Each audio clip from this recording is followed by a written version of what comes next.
Nous, on n'est pas des larbins. Nous, on va faire bip au prof. D'accord? Peut-on expliquer les œuvres d'art? Grand 1, oui. C'est simple. Grand 1, oui. Oui, on peut expliquer les œuvres d'art. Les œuvres d'art viennent d'un artiste qui lui-même est explicable parce qu'il y a une biographie des émotions et du vécu. Les œuvres d'art elles-mêmes signifient quelque chose pour pouvoir toucher leur public, elles nous émeuvent, ça veut dire qu'elles ont quelque chose à raconter, plutôt de l'ordre du symbole ou de l'ordre de la contestation. Et puis, troisième sous-partie du oui, c'est toujours l'avocat. Oui, les œuvres d'art s'expliquent, et d'ailleurs, il y a l'histoire de l'art qui met l'art dans son contexte historique et qui nous explique en fonction de l'évolution de l'être humain, les grandes, par exemple les pyramides, par exemple les grands tableaux de la Renaissance, tout ça, ça a un contexte historique, et donc on peut les expliquer par leur contexte. Ça, c'est le grand 1. Je viens de vous le faire. Ça y est, on a les 3 idées. C'est 1 page et demie. Vous trouvez les arguments, vous balancez des références. Maintenant, l'astuce, c'est que vous allez changer de rôle et devenir un peu schizo. Vous étiez avocat, vous répondez oui, on peut expliquer les œuvres d'art. Maintenant, vous allez devoir dire non.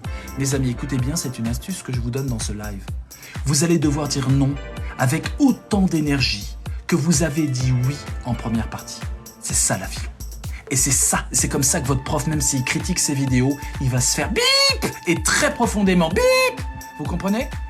Il va se faire bip parce que lui, il pourra rien dire. Vous avez dit oui avec beaucoup d'énergie, de plus en plus d'énergie. Votre dernière sous-partie parmi les 3 sous-parties qui ont permis de répondre oui, c'est la plus oui. Et ensuite, vous allez faire une transition en début de grand 2. Et vous allez dire, mais on est peut-être un peu radicaux, là, on va peut-être un peu trop loin. Et maintenant, vous allez dire non. Non, on ne peut pas expliquer les œuvres d'art. Petit a, on ne peut pas les expliquer parce que le vécu de l'artiste qui utilise une forme plastique pour s'exprimer, ben ce vécu-là, on ne peut pas vraiment y accéder. Chaque être humain est unique. Deuxième sous-partie, il a un inconscient. On ne connaît pas son inconscient. Même si on lit sa correspondance, ses lettres, on n'est pas à sa place. Troisième sous-partie, il y a de l'art qui peut être impulsif. L'art qui peut ne pas avoir de but explicatif, pas avoir de signification. Et c'est vraiment de l'énergie qui est véhiculée, et ça ne s'explique pas. Et puis l'art, on peut dire aussi que c'est complètement absurde. On peut finir sur du Platon, République, livre 10, et bannir les artistes de la cité, voilà, etc. Donc là, vous répondez non avec autant d'énergie que le oui. C'est ça l'astuce que je vous donne ce soir. Vous devez dire oui à fond et ensuite dire non à fond. Et puis la troisième sous-partie, vous allez dire oui mais. Et les amis, c'est grâce à la philo qu'on peut comprendre l'œuvre d'art. Peut-on expliquer les œuvres d'art? Oui. Troisième partie, sous-partie A. Oui, on peut expliquer les œuvres d'art, mais encore faut-il ne pas les expliquer de notre propre point de vue, mais se mettre à la place d'une société qui les a créées.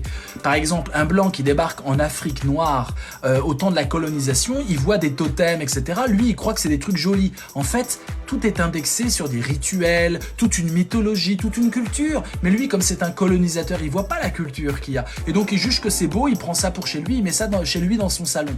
Alors qu'en fait, c'est des instruments magiques et c'est des choses magiques. Donc, oui, on peut expliquer les œuvres d'art à condition de... Et toute la troisième partie, c'est la deuxième astuce que je vous donne dans ce live. Vous êtes 100, vous l'écoutez. C'est bien, partagez-le, likez, mettez-moi des cœurs.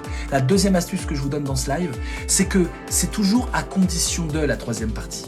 La troisième partie, c'est pas oui. C'est pas bah oui. C'est un oui, mais à condition de faire quelque chose. Petit a, à condition de connaître le domaine historique des œuvres qui ont pondu ces œuvres. Petit b, à condition de connaître l'artiste profondément.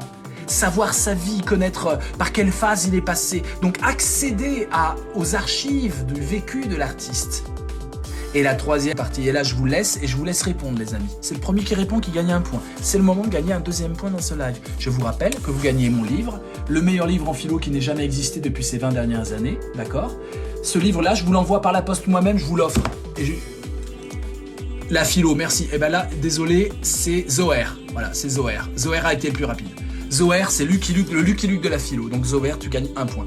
Évidemment, bravo Zoher, vraiment félicitations pour ta rapidité. Je pense qu'il y en a plein qui avaient la réponse, mais t'as tué tout le monde. Et ça, j'aime ça. J'aime parce que les voyous, ils vont vite, vous voyez. Ils sont pas là à se... je sais pas. Non, c'est comme des samouraïs avec des katanas. Vous allez trancher votre épreuve philo, d'accord? Donc Zoher, t'es très bien placé. Troisième partie, oui, on peut comprendre les œuvres d'art à condition de philosopher. Parce que la compréhension seule suffit. Il ne suffit pas. Il faut mettre de la philosophie, c'est-à-dire un questionnement sur la condition de l'être humain sur cette terre.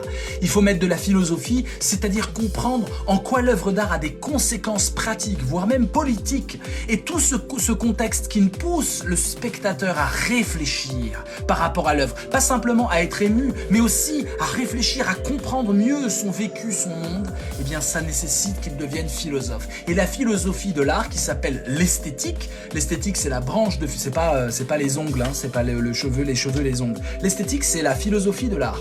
Eh bien, l'esthétique nous permet de comprendre vraiment le pourquoi de cette activité humaine, qu'est-ce que ça nous dit de notre condition, de notre finitude et de nos espoirs les plus fous. Voilà votre troisième partie. Troisième partie, troisième sous-partie. Donc là, je vous ai fait le sujet, les amis. On a mis quoi, 3 minutes?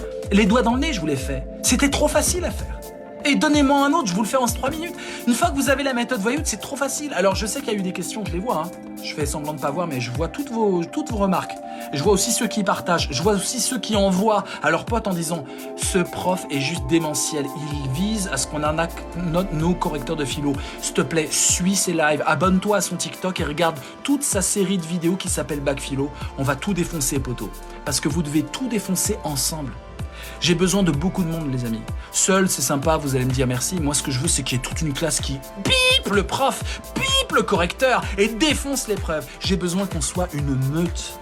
Donc, c'est à vous de la construire, cette meute. Moi, je vais pas aller à la sortie des lycées, ça fera trop bizarre, en disant, il y a une méthode, vous voulez défoncer votre correcteur, avoir 18 sur 20, ma méthode. Non, non, non, c'est à vous de le faire. C'est à vous. Je vous missionne d'inviter vos potes sur ce live.